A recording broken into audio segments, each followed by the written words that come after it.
रामनगर से आप वहां चले जाइए, सिर्फ 16 किलोमीटर की दूरी है, 1.5 घंटे से कम में अगर तय हो जाएगी मान लेंगे। इतना कुमाऊं के साथ भेदभाव।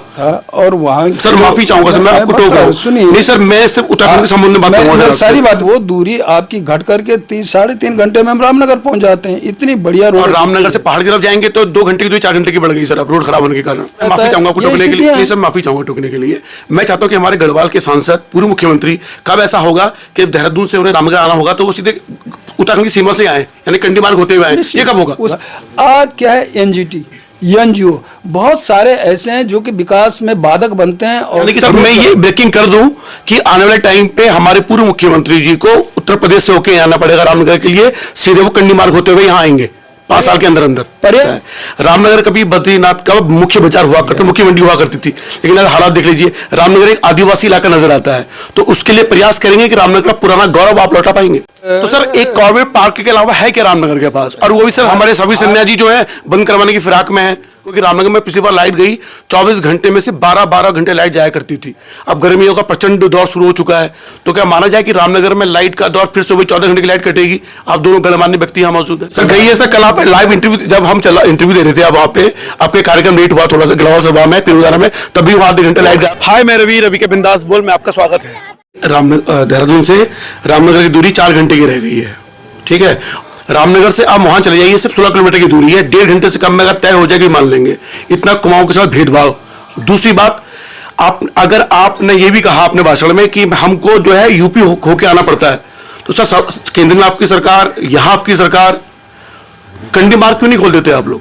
देखिए, पहली बात तो मैं यदि कहूं कि आज विकास को लेकर के पूरे देश के अंदर एक चर्चा है, देश के अंदर नहीं तो विश्व के अदर्स कंट्रियों में भी भारत को लेकर के एक विकास को लेकर चर्चा है।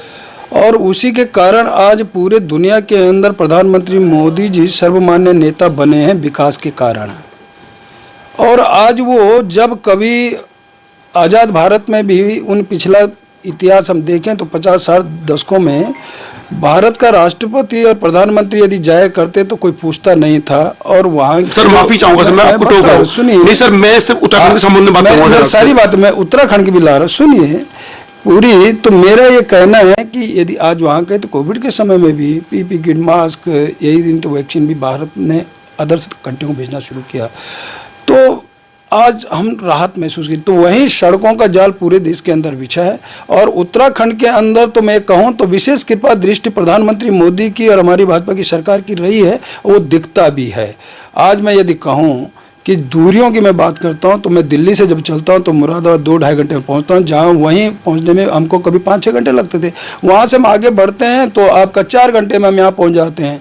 यही नहीं तो देहरादून से जब चलता हूं तो कभी 5 घंटा लगा करता था रामनगर के लिए, हल्द्वानी जाना पड़ता तो 8 घंटे लगते थे। आज वो दूरी आपकी घट करके 3-3.5 घंटे में हम रामनगर पहुँच जाते हैं। इतनी बढ़िया रोड। रामनगर से पहाड़ की तरफ जाएंगे तो 2 घंटे की दूरी 4 घंटे की बढ़ गई सर, अब रोड खराब होने के कारण। आज रामनगर से आगे भी यदि जाऊं तो ये NH है, और ये NH से जोड़ता हुआ पूरा आगे बढ़ेगा तो मोहन और सारा जगह क्या नाम आपका शंकरपुर आदि होते हुए और थैली सड़क निकलेगा पौड़ी। यही नहीं तो वहाँ से जब जाएंगे तो फिर कर्णप्रयाग आदि जाते हैं तो ग्वालदम और बागेश्वर और धारचूला ये सारा पार्ट पड़ते हुए, और फिर यही मैंने कहा कि टनकपुर, लोहाघाट, खटिम आदि होते।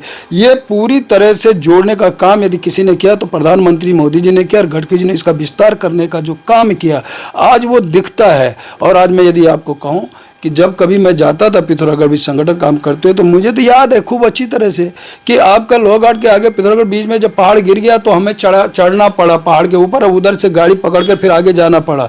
आज कोई ये नहीं कह सकता कि हम इधर का उधर, कुल मिलाकर यदि पहाड़ गिरता भी है तो जेसीबी लगा है, ट्रैफिक रोकता नहीं है, मलबा साफ होता रहता है।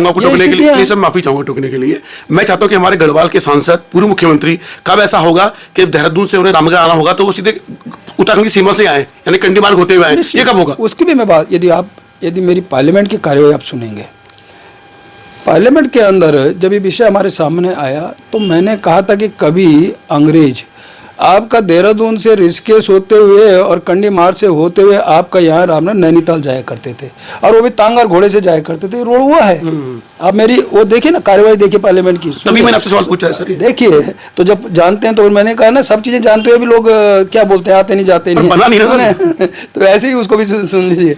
तो मैंने ये उठाया विषय, ये मार्ग फिर ओके हुआ, वहाँ बनना भी हुआ।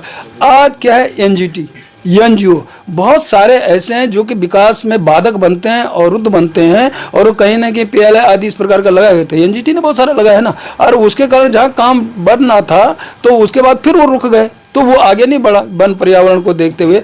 तो ये जो आज अवरुद्ध हो रहा है और विकास में बाधक बनता है, ये भी अपने बीच के कुछ इस प्रकार के लोग हैं जो कि नहीं चाहते। उनका काम ही यही है कि कहीं ना कहीं पीएलआई डाल देना, कुछ लगा देना, ये सब रहता है। इसका कोई हल होगा सर? और निश्चित आने वाला है, उसका हल भी होगा। मैं बताता हूँ, ऑल वेदर रोड गई, लोगों ने कहा कि नहीं सर पहाड़ टूट रहा है, नुकसान होगा, कच्चा पहाड़ है सारे जो, उसके बाद भी रोड बनी और उन्होंने चौड़ी नहीं होनी चाहिए। तो लेकिन हमने केंद्र में जब बात हुई और मैंने कहा कि सीमांत क्षेत्र है पहाड़ उत्तराखंड, और तीनों देश, ये बगल में नेपाल है, आपका चाइना है, तिब्बत है, इसका मजबूती होना और इसकी सुरक्षा होना जरूरी है। तो रोड ठीक होगी तो उसके बाद हम कह पाएंगे कि सामरिक दृष्टि से भी यह क्षेत्र पूरी तरह से हमको मजबूत करना। तो जब मैंने कहा रक्षा की बात आई तो हमने कहा रक्षा की दृष्टि से चौड़ी होना, ये पार्लियामेंट की कार्रवाई में मेरा ये भी माननीय गडकरी जी के जब ये विषय आया तो मैंने प्रश्न किया, उठाया, और उसके बाद फिर ये उस पर शिथिलीकरण लाए, फिर ये रक्षा, उससे फिर ये क्लियर हुआ, और फिर रोड जैसे की तरह फिर चौड़ीकरण जो वो था उसका होना पूरा हुआ है। और उसमें ये तय हुआ गणित का कि पेड़ भी यदि कटेंगे तो उतने पेड़ लगाए जाएंगे, वहां नहीं लगेंगे तो अन्यत्र लगाएंगे। यह भी विषय आया और वो चौड़ी होती गई। यानी कि सर मैं ये ब्रेकिंग कर दूं कि आने वाले टाइम पे हमारे पूर्व मुख्यमंत्री जी को उत्तर प्रदेश से होके आना पड़ेगा रामनगर के लिए, सीधे वो कंडी मार्ग होते हुए यहाँ आएंगे 5 साल के अंदर अंदर। प्रयास जारी है, काम करेंगे। तो सर ये ब्रेकिंग न्यूज है, आप सुनिएगा, ये आने वाले टाइम पे होगा और प्रयास आपके सराहनीय है। मैं तो एक एक चीज की बात करता हूँ, यही नहीं तो आपके जो बगल में सुंदर पूरे गांव है, अगल में और एक दो और है, मोहन इधर की तरफ है 2-4 गांव। उस समय ये भी था, एक बार स्थिति ये भी आई थी कि इनको बाहर करने की बात आ गई, ये लोग हमारे पास आए, हम गए जब इस तरह गिरा वो स्थिति, आपने पार्लियामेंट के अंदर मैंने वो विषय भी लिया, वन पर्यावरण मंत्री ने संज्ञान लिया, सरकार ने संज्ञान लिया। हमने कहा जब आजाद भारत के समय से ये लोग रह रहे हैं उस समय से, तो क्यों ये कहाँ जाएंगे भैया, वहीं रहेंगे। उनको रोकने का काम हुआ, जस के तस रहेंगे, वहीं बने रहेंगे, उनके यहाँ लाइटें पहुंचेंगी, बिजली पहुंचेंगी, ये सारा काम हमने करने का काम किया। इतने काम किए जो केंद्र से हो सकते पूरे किए हैं। तो मैं कहता हूं कि हमने तो बसाना, विकास करना, ये काम हमने किया। उजाड़ने का काम तो पिछले 50 दशकों में कांग्रेस सरकार ने किया है। सर अगला सवाल मेरा ये है कि आप पौड़ी से आप सांसद हैं जो बद्रीनाथ से लेकर रामनगर तक आता है। रामनगर कभी बद्रीनाथ का मुख्य बाजार हुआ करता, मुख्य मंडी हुआ करती थी, लेकिन अगर हालात देख लीजिए, रामनगर एक आदिवासी इलाका नजर आता है। तो उसके लिए प्रयास करेंगे कि रामनगर का पुराना गौरव आप लौटा पाएंगे? देखिए प्रयास जारी है, और मैं कह सकता हूँ रामनगर पुरानी मंडी है और बहुत पुराने समय से, और वह बनी रहे। बहुत सारे लोग हमारे उस समय भी आए कि बहुत सारे बैल मंडी अन्य ये सारे, वो लोग भी आए, इस तरह का विषय कहा। तो इसका पूरी तरह यथावत बना, लेकिन साथ में आज ये उतना ही नहीं, तो आज यह टूरिस्ट की दृष्टि से भी आज रामनगर अपने आप में एक महत्वपूर्ण स्थान बन गया देश का, और इसको विकसित करना, इसका सौंदर्यीकरण करना, इसको पर्यटन के नक्शे में तो मैंने कहा और विस्तारीकरण देना, ये हम करेंगे, ये हमारा काम है ना, करेंगे। मैंने जब पिछली बार मैं मुख्यमंत्री रहते हुए आया था और वन विभाग के पर्यावरण दृष्टि से कहा था, तो हमने तो बहुत सारी चीज़ें, यही नहीं कि देश का पहला रामनगर कॉर्बेट होगा जहाँ की महिलाओं को गाइड बनाने का, महिलाओं को पूरी तरह आपका वो टैक्सी इस तरह का है जिप्सी, ये उसमें उनको ट्रेनिंग दिलाने का काम ये हमने किया, एक नया हमने दिया था। और यही नहीं तो आपका साउंड वो लाइट एंड साउंड शो, उसको भी मैंने वो किया। अब ये भी होगा ना, ये रुकेगा नहीं, ये काम होंगे। सर रामनगर गढ़वाल कुआं का केंद्र है ना, तो ये उच्च कोटि का हॉस्पिटल है ना, स्कूल है ना, उद्योग धंधे हैं, कुछ भी नहीं। यानी मैंने कहा रामनगर आदिवासी इलाका है, तो इसके लिए प्रयास जारी होंगे। जहाँ देश और दुनिया का पर्यटक आ रहा है उसको कैसे आप कह देंगे? मैंने वही कहा ना कि मीडिया ये सर मैं वही तो कह रहा हूँ सर, ये 26 गांव है फलपट्टी में, रामनगर में विकास नहीं हो पा रहा है सर। आज पूरे जब दिल्ली में मैं बैठता हूँ तो मैं सांसद, अन्य लोग भी कहते हैं साहब हम रामनगर है, हमको कॉर्बेट जाना है। और इतनी स्थिति यहाँ की रहती, कई बार होटल भी नहीं मिलता, जगह भी नहीं मिलती है। आज पूरी तरह तो बड़े बड़े, तो सर एक कॉर्बेट पार्क के अलावा है क्या रामनगर के पास? और वो भी सर हमारे सभी सन्यासी जो है बंद करवाने की फिराक में है।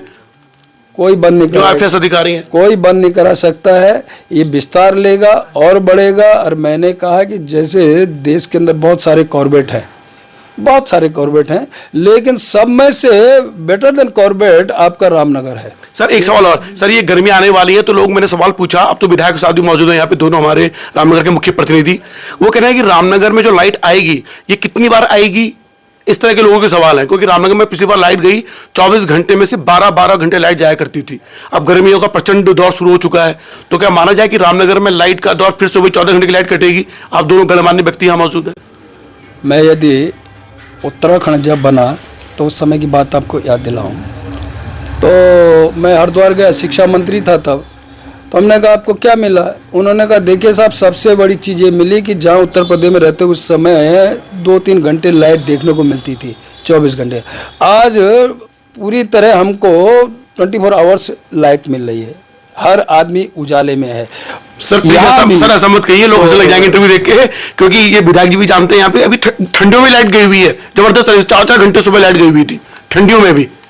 देखिए ऐसा हो सकता है, कुछ कभी आ जाती हैं, कभी देखिए सर, आपने शुरू में कहा था कि लोग बड़े जागरूक हो चुके हैं, तो उन्हें सब पता है कि रामनगर में कितनी लाइट जाती नहीं जाती है, उस तरह उसमें बच नहीं सकते। क्या आप दावा करते हैं कि रामनगर में इस बार लाइट बहुत कम जाएगी? अब देखूंगा किसी दिन, मैं जब आता हूं तो उस समय चली जाए, अभी तक तो मेरे रहते हुए गई नहीं। सर गई है सर, कल आप लाइव इंटरव्यू, जब हम इंटरव्यू दे रहे थे, अब वहाँ पे आपके कार्यक्रम लेट हुआ थोड़ा सा, गलवा सभा में तिरुवनार में, तभी वहाँ 2 घंटे लाइट गायब हुई। फॉल्ट हो गया था और 5 मिनट बाद 10 मिनट बाद तो आ गई थी। मैं सर एक सवाल, ये देखो, ये तो आदमी की भी मशीनें कभी खराब हो जाती है, पता नहीं आपका, अभी आप बाहर जाएंगे क्या, क्यों? ये विधायक जी का मैं अलग से इंटरव्यू ले रहा हूँ विधायक जी का, तो उनको तो हमने लपेटना है। फिलहाल रवि के बंदा देख लें। शुक्रिया।